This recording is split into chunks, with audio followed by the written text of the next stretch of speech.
The sirens start before sunrise, not the short warning tests people ignore. These are different. Long, low, endless. You sit up in bed and listen. Outside, car alarms begin screaming, dogs start barking. Somewhere down the street, someone shouts a name over and over. Your phone lights up on the nightstand. Emergency alert. Seek shelter immediately. For a few seconds, you just stare at the screen. Then it vibrates again. Messages begin pouring in. Turn on the news. Are you seeing this? They just hit Warsaw. Your stomach tightens. You get up and walk to the window. The sky looks wrong. Far to the east, a strange orange glow spreads across the horizon. Not like sunrise, too bright, too wide. Like the sky itself is on fire. You turn on the television. Every channel is the same. Red banners. Breaking news. Multiple nuclear strikes. Confirmed. The reporter is speaking calmly, but her eyes look terrified. Several cities across Europe and Asia have been struck. Governments are urging citizens to move immediately to designated shelters. Another message appears on your phone. Your brother. Get to the bunker. Now, you already know which bunker he means. 3 years ago, the town built a civil defense shelter under the old municipal building. Most people treated it like a joke. Something from another era. A Cold War idea that didn't belong in the modern world. Now it's the only place anyone wants to be. You grab the emergency bag from your closet. You packed it months ago after watching too many documentaries about global conflict. At the time, it felt paranoid. Now it feels like the smartest thing you've ever done. You throw on a jacket and run outside. The street is chaos. People shouting, car doors slamming, engines roaring as drivers speed down the road. A neighbor runs past, carrying a child wrapped in a blanket. Another man drags 2 suitcases across the pavement while yelling into his phone. Everyone is moving in the same direction, toward the municipal building. You join the flow of people moving through the street. The strange orange glow in the sky grows brighter. Halfway down the block, the ground trembles, not like an earthquake, more like a deep vibration rolling through the pavement and into your bones. People stop walking. They turn toward the horizon. Far away, a massive cloud begins rising into the sky, slow, expanding. Someone whispers the word nobody wants to say, mushroom. The crowd starts running. By the time you reach the municipal building, hundreds of people are already there. The steel bunker doors stand open. Police officers stand near the entrance, guiding people inside. Move quickly. Stay calm. Nobody is calm. You push through the crowd and step inside. The air smells like dust and metal, concrete walls, fluorescent lights flickering overhead, long corridors leading underground. A man with a clipboard stands near the entrance. Family name? You tell him. He checks a printed list. Section C, follow the yellow line. You walk deeper into the bunker. It's bigger than you imagined. Rows of metal bunks line the walls. Storage crates are stacked in the corners. Thick ventilation pipes run along the ceiling. People fill every space. Families sitting together on beds, children clutching stuffed animals, elderly couples whispering quietly. You finally see your brother near the back. He's sitting on one of the bunks with his wife and their 2 kids. When he sees you, he exhales with relief. You made it. You sit beside him. What's happening? He shakes his head slowly. Bad.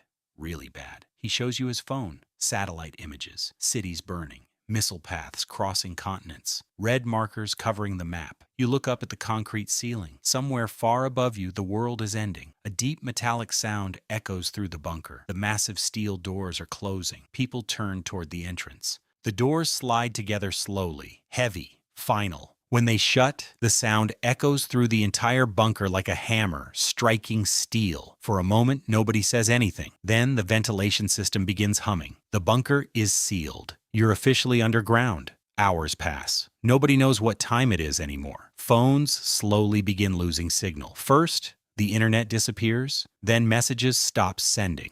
Finally, even the emergency broadcasts go silent. The last thing anyone saw on the news was a map filled with red. Too many red dots to count. Someone sets up a small battery radio near the center of the room. People gather around it. Static fills the bunker. Then finally, a voice appears. Government continuity protocols remain active. Citizens are advised to remain inside shelters. Further instructions will follow. The signal fades. Nobody knows if the government even still exists. The bunker commander climbs onto a crate. He's a middle-aged man wearing a civil defense uniform. His voice echoes across the concrete chamber. Listen carefully. This bunker was designed to support 300 people for 6 months.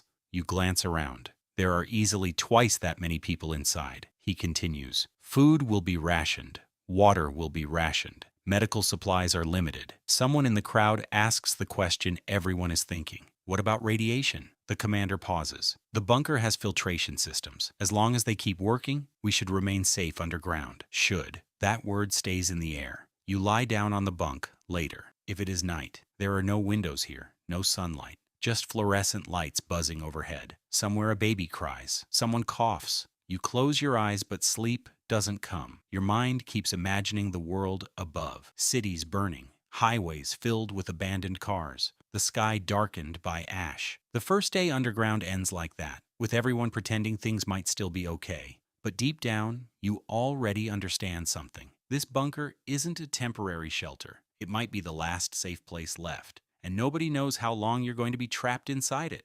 The routine begins on day 3. Breakfast is a paper cup of water and a small ration pack, usually crackers, sometimes canned beans. Nobody complains. Everyone understands supplies are limited. After breakfast comes the hardest part, waiting.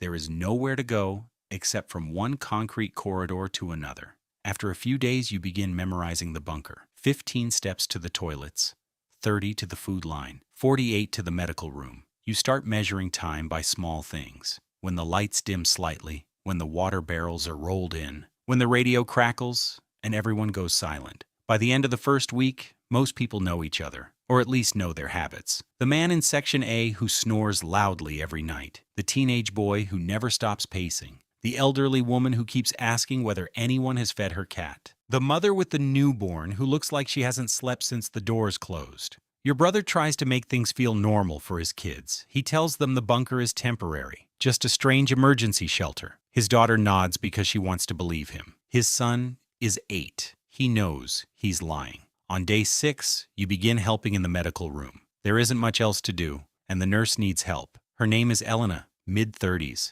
Exhausted eyes, steady hands. At first, she asks you to carry supplies and boil water. Later, she lets you help with easier things, bandaging cuts, holding a flashlight, checking temperatures. Most people in the medical room aren't seriously injured. They're overwhelmed, headaches, dizziness, chest pain that turns out to be panic, bodies reacting to fear that never fully fades. On day 7, the first fight breaks out. 2 men arguing in the water line. It starts with shouting, then pushing. Then one of them throws a punch. Security separates them quickly, but something changes after that. Until then, people were scared together. Now they're scared of each other too. The bunker commander makes an announcement shortly afterward. Any violence or theft will result in isolation. Nobody asks where. Everyone has seen the locked maintenance room near the generator hall. After that, people behave better, at least in public. Around day 10, the smell inside the bunker changes. At first, it smelled like dust and concrete. Now it smells like people, sweat, wet clothing, canned food, stress. The ventilation system still works, but it cannot remove fear.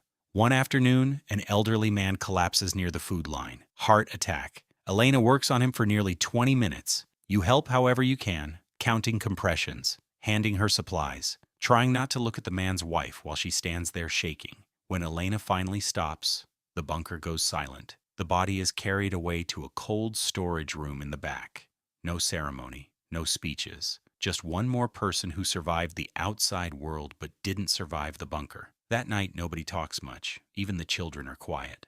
On day 14, the radio comes alive again. A clear signal this time. Everyone gathers around. The voice is calm, almost too calm. Major population centers across multiple continents have been destroyed. Fallout zones remain severe. Survivors in protected shelters are instructed to remain underground until further notice. Someone asks the question everyone fears. For how long? The radio gives no answer. That message changes the mood in the bunker. Until then, most people believed they were waiting to go home. Now fewer people use that word, home.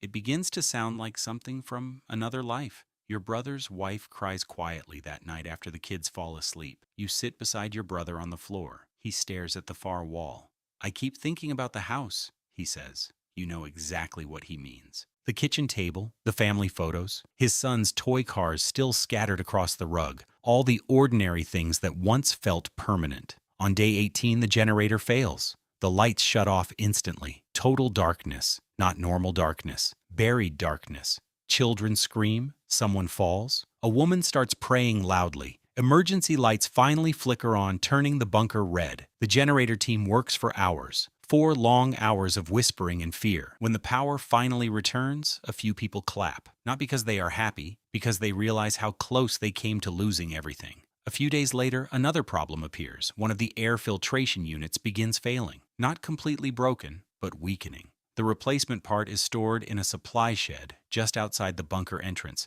Someone has to go outside. The commander looks at you. You worked construction, right? You nod. Your brother refuses immediately. No. But you both know the truth. If the filtration system fails, everyone in the bunker is in danger. The next day, they suit you up. Protective mask, heavy gloves, old military gear that smells like rubber in storage. Your breathing sounds loud inside the mask. The bunker doors open slowly. First one steel barrier, then another, then the outer hatch. Gray daylight pours inside. The first natural light you've seen in weeks. Then you step outside. The town is destroyed. Burned cars line the streets. Buildings are cracked open, windows shattered. Ash drifts slowly through the air. No birds, no traffic, no voices, only wind. You and the engineer run to the storage shed. Inside, shelves have collapsed. Boxes lie scattered across the floor, but the spare part is still there. You grab it and hurry back. On the way, you pass the town square, or what used to be the square. There is a crater where the fountain once stood. The flower stand is gone. The benches are gone. The bakery has no front wall. You don't stop. When the bunker door closes behind you again, your legs shake. Not from exhaustion, from what you saw. The engineers install the new part. The filtration system stabilizes. The commander announces the danger has passed. People look relieved. Not hopeful, just relieved. Later that night, your brother asks the question he shouldn't ask. What was it like up there? You think about lying. You don't. It's over, you say quietly. At least the old world is. He looks at his sleeping son. Then he nods, like he already knew. Weeks later, the radio gives one more message. Short, cold. Surface conditions remain unstable. Survivors should remain in protected shelters. Not until rescue arrives. Just remain. That is when the bunker finally understands what it is. Not a waiting room, not a temporary shelter. A life, a small life under concrete and steel. People slowly begin adjusting. A teacher starts lessons for the children. Elena organizes proper medical shifts. Your brother builds shelves from broken crates. You repair pipes and bunks and anything that needs fixing. Days are still difficult. Food is still scarce. People still cry sometimes when they think nobody hears them. But something changes. The bunker stops feeling like a pause. It becomes a place. An ugly place. A sad place. But still a place where life continues.